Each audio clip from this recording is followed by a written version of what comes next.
Welcome friends. आज हम ये BST जो क्लास 11th का है सीरीज़, इसमें चैप्टर नंबर 7 डिस्कस कर रहे हैं कंपनी निर्माण का। इसका आज हम सेकंड वीडियो अपलोड करने जा रहे हैं। इसमें देखिए जो हमने चैप्टर में देखा था, इसके बाद हम प्रवर्तक की स्थिति के बारे में जानना चाहेंगे कि वह ना तो कंपनी का एजेंट होता है और ना ही उसके कोई ट्रस्टी होता है। वह कंपनी के एजेंट तो इसलिए नहीं हो सकते क्योंकि कंपनी का समामेलन अभी नहीं होना है।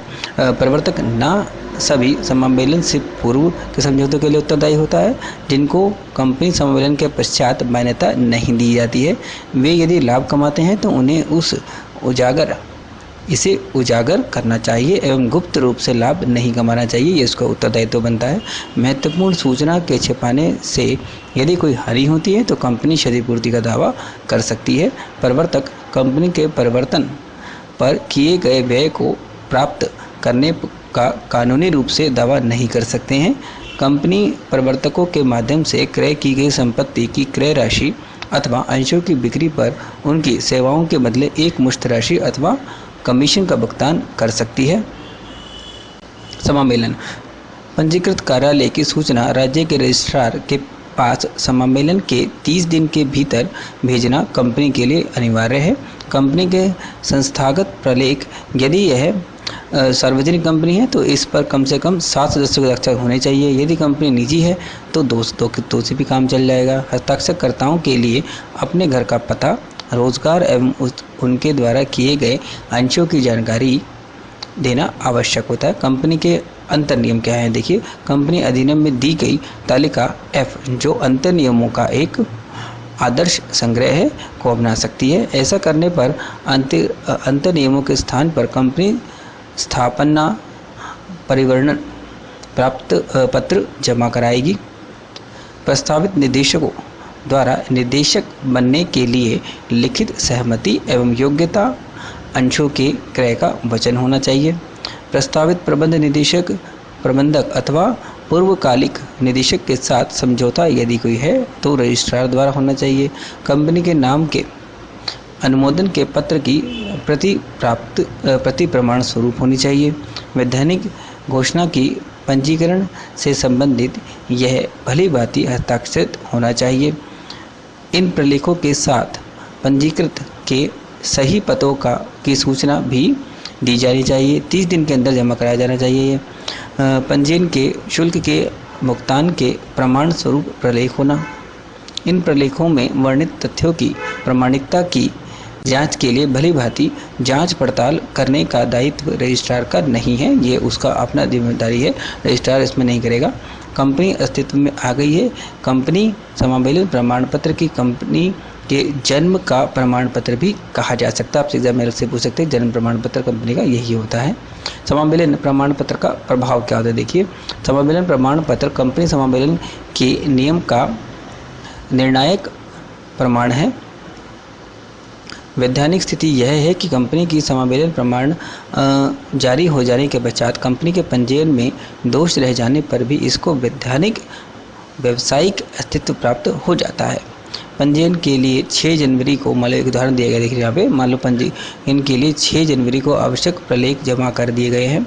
समामेलन प्रमाण पत्र 8 जनवरी को जारी किया गया है। 6 को जमा करा तो 8 को मिल गया, लेकिन प्रमाण पत्र पर तिथि 6 जनवरी लिखी गई है। यह निर्णय दिया गया कि कंपनी अस्तित्व था, इसलिए 6 जनवरी को जिन समझौतों पर हस्ताक्षर हुए हैं वे न्यायोचित हैं, क्योंकि ये गलती कंपनी की नहीं है, रजिस्ट्रार वगैरह की है। एक व्यक्ति ने संस्थापना प्रलेख पर दूसरे व्यक्ति के जाली हस्ताक्षर कर लिए, समामेलन भी वैधानिक माना गया, क्योंकि इस प्रकार औपचारिकताओं में कितनी भी कमी क्यों ना हो, एक बार इसके जारी हो जाने पर कंपनी की स्थापना का पक्का प्रमाण पत्र हो जाता है। यद्यपि कंपनी का पंजीयन अवैधानिक उद्देश्यों को लेकर हुआ है, फिर भी कंपनी के जन्म को नकारा नहीं जा सकता। कंपनी का समापन हो, इसका एकमात्र हल है कि मतलब कंपनी का समापन हो जाए। समामेलन प्रमाण पत्र जारी हो जाने के पश्चात निजी एवं सार्वजनिक कंपनी को 180 दिनों के भीतर व्यवसाय प्रारंभ करने का प्रमाण पत्र लेना होता है और तत्पश्चात इसके बाद ये कंपनियां व्यापार प्रारंभ कर सकती है। देखिए यहाँ पे एक बीच में अगर चीज़ बताइए कि निदेशक पहचान पत्र के बारे में शॉर्ट नोट आ सकता है एग्जाम में, जिसे हम DIN भी कहते हैं। वो आवंटन हेतु विहित फॉर्म पर आवश्यक शुल्क सहित केंद्र सरकार को आवेदन करना होता है। आवेदन प्राप्त होने के 1 माह के भीतर केंद्रीय सरकार द्वारा आवेदक को निर्देशक पहचान पत्र की संख्या DIN आवंटित कर दी जाती है।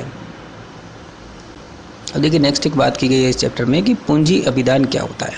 सार्वजनिक कंपनी जनसाधारण से अंशों एवं ऋण के पत्रों का निर्गमन यानी शेयर एंड डिबेंचर्स का करती है। वो कर आवश्यक धनराशि जुटा सकता है।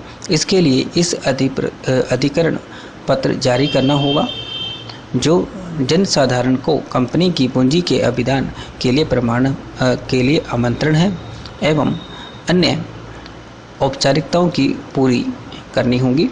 भारतीय प्रतिभूति एवं विनिमय बोर्ड, एक देखो सेबी आपने नाम जरूर सुना होगा, का अनुमोदन जो सार्वजनिक कंपनी जनता से धन मांगती है अंश के रूप में, उसे सभी आवश्यक सूचना को भली भांति प्रकट कर देना चाहिए एवं संभावित निदेशकों से कोई सारयुक्त मतलब कि समरी वाला सुरक्षा सूचना छुपानी नहीं चाहिए। ठीक है। प्रविवरण पत्र जमा कराना, यानी कि प्रविवरण पत्र ऐसा कोई भी दस्तावेज है जिसमें कोई भी सूचना, परिपत्र, विज्ञापन एवं अन्य दस्तावेज शामिल है जो जनता से जमा आमंत्रित करता है या एक निगमित संस्था की प्रतिभूतियाँ खरीदने के लिए जनता से प्रस्ताव आमंत्रित करता है। मतलब कि एक तरह से रिक्वायरमेंट हो गई है। इस दस्तावेज में दी गई सूचना के आधार पर निदेशक किसी कंपनी में निवेश के लिए आधार बनाते हैं। इसलिए परिवरण पत्र में कोई भी गलत सूचना नहीं होनी चाहिए एवं सभी महत्वपूर्ण सूचनाएं पूरी तरह से दी जानी चाहिए। बैंकर, ब्रोकर एवं अभिगोपनकर्ता की नियुक्ति, ब्रोकर्स फार्म का वितरण करते हैं, मतलब कि फार्मों को बेचते हैं, आगे दलाल जो होते हैं, एवं जनता को शेयर खरीदने के लिए आवेदन करने के लिए प्रोत्साहित करते हैं। यदि कंपनी को जनता द्वारा निर्गम के प्रति यथोचित अनुक्रिया की आवश्यकता नहीं है तो वह अंशों के अभिगोपनकर्ताओं की नियुक्ति कर सकती है। वे इसके बदले कमीशन लेते हैं। अभिगोपनकर्ताओं की नियुक्ति आवश्यक नहीं है, कंपनी चाहे तो कर सकते हैं, नहीं चाहे तो कोई ज़रूरी नहीं करना।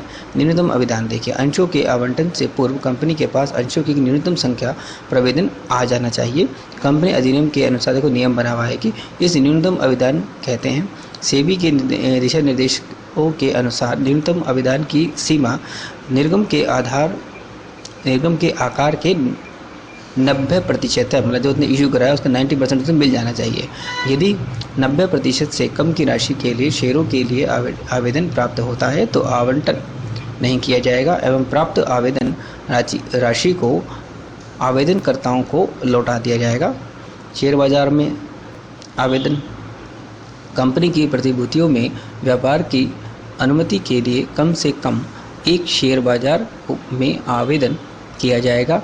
अभिदान सूची के बंद हो जाने की तिथि से 1 सप्ताह पूरे होने तक यदि अनुमति नहीं मिलती है तो आवंटन अमान्य होगा तथा 8 दिन के अंदर आवेदकों से प्राप्त राशि को लौटा दिया जाएगा। देखिए यहाँ बीच में एक अच्छी चीज़ दी गई थी, दोनों में डिफरेंस दिया गया है। संस्थापन प्रलेख एवं अंतर नियम में क्या अंतर है। देखिए उद्देश्य क्या होता है। सीमा नियम कंपनी स्थापना के उद्देश्यों को परिभाषित करते हैं। अंतर नियमन कंपनी के आंतरिक प्रबंध के नियम होते हैं, ये अंकित नहीं होते। यह कंपनी का प्रमुख प्रलेखक तथा कंपनी अधिनियम के अधीन है। यह सहायक प्रलेखक तथा सीमा नियम एवं कंपनी अधिनियम के दोनों के अधीन है। सीमा नियम कंपनी के बाहरी दुनिया से संबंध निश्चित करता है। अंतर नियम कंपनी तथा उसके सदस्यों के बीच आंतरिक संबंधों की परिभाषित करता है कि मतलब ये इंटरनल मैटर को बताया कि बाहर के मैटर को बात करता है। सीमा नियम के क्षेत्र के बाहर के कार्य अमान्य होते हैं एवं सभी सदस्यों के एक मत से भी अनुमोदित नहीं हो सकता। अंतर नियम के बाहर के कार्यों की अंशधारी अनुमोदित कर सकते हैं। आवश्यकता है, देखो यदि प्रत्येक कंपनी को सीमा नियम जमा कराना आवश्यक होता है, अंतर नियमों को जमा कराना अनिवार्य नहीं है। यह कंपनी अनिवार्य है। अधिनियम 2013 की सारणी F को अपना सकती है, जिसके अकॉर्डिंग ये अनिवार्य होगा। देखिए नेक्स्ट एक पॉइंट जो नीचे बताया गया, अंशों का आवंटन। यदि आवंटित शेयरों की संख्या आवेदन की संख्या से कम है या फिर आवेदक को कोई भी शेयर आवंटित नहीं किए गए हैं तो अतिरिक्त आवेदन राशि या तो आवेदकों को लौटा दी जाएगी या फिर उन पर देय आवंटन राशि में उसका समायोजन कर दिया जाएगा, मिला जुला के, जिसे प्रोडाटा भी कहते हैं। आवंटन के 30 दिन के अंदर निदेशक अथवा सचिव के हस्ताक्षर युक्त आवंटन विवरणी कंपनी रजिस्ट्रार के पास जमा करानी चाहिए। आवंटन से कम 3 दिन पहले रजिस्ट्रार के पास स्थानापन्न परिवर्तन पत्र जमा कराना चाहिए। अब देखिए यहाँ कंपनी के बारे में थोड़ा बताया गया कि एकल व्यक्ति कंपनी जो आजकल बनाई जा सकती है, यह सभी हो गया है। कंपनी अधिनियम 2013 के लागू होने पर एक व्यक्ति वाली कंपनी यानी कि OPC अवधारणा के अंतर्गत एक एकल व्यक्ति एक कंपनी बना सकता है। भारत में वर्ष 2005 में JJ ईरानी विशेषज्ञ समिति ने OPC के निर्माण की सलाह दी थी। एक सदस्य के रूप में केवल एक व्यक्ति की कंपनी एक व्यक्ति कंपनी है, वह एक व्यक्ति कंपनी का अंशधारी होता है। एक निजी समिति कंपनी के सभी लाभ इसे प्राप्त होते हैं, जैसे पृथक वैधानिक इकाई होना, व्यवसाय के दायित्वों से निजी संपत्ति का सुरक्षित होना तथा शाश्वत उत्तराधिकार। कंपनी समावेशन यानी कि नियम 2014 का नियम 3 क्या कहता है, एक व्यक्ति कंपनी में केवल एक प्राकृतिक व्यक्ति जो भारतीय नागरिक है तथा भारत का निवासी है, एक व्यक्ति कंपनी के समावेशन हेतु योग्य है, तभी एकल कहलाएगी वो। एक व्यक्ति कंपनी के एकल सदस्य का नामांकित है। कोई भी व्यक्ति एक व्यक्ति कंपनी के समावेशन अथवा एक से अधिक ऐसी कंपनी के नामांकित बनने हेतु योग्य नहीं है, वो एक ही में कर सकता है, ज़्यादा में नहीं कर सकता। जब कोई प्राकृतिक व्यक्ति इस कंपनी के अनुक्रम एक व्यक्ति कंपनी में सदस्य होने के साथ साथ किसी अन्य एक व्यक्ति कंपनी के नामांकित होने के कारण उस कंपनी का सदस्य बन जाता है तो वह उपनियम 2 में विशिष्टीकृत योग्यता कसौटी को 180 दिन में ही पूरा कर सकता है। एक व्यक्ति कंपनी में कोई अवयस्क सदस्य मतलब कि जो मैच्योर नहीं है अथवा नामांकित नहीं बन सकता है अथवा लाभप्रद हित के अंश का धारण नहीं कर सकता।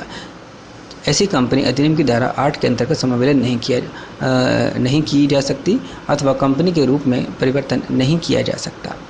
ऐसी कंपनी गैर बैंकिंग वित्तीय निवेश क्रियाएं जिनमें निगमित नियमों की प्रतिभूतियों में निवेश सम्मिलित है वो भी नहीं कर सकती। ऐसी कंपनी एक व्यक्ति कंपनी के समावेशन के 2 वर्ष व्यतीत होने से पूर्व ऐसी कंपनी स्वैच्छिक रूप से कंपनी की किसी अन्य प्रकार में परिवर्तित हो सकती है, सिवाय उन कंपनियों के जिनकी प्रदत्त अंश पूंजी 50 लाख रुपए से आगे बढ़ाई गई है अथवा संबंध अवधि में इसकी औसत वार्षिक आवर्तन 2 करोड़ रुपए से अधिक है। ठीक है, तो बाकी यहाँ पे इन्होंने एक आलेख दे रखा है, इसकी ज़रूरत नहीं है ध्यान से देखने की।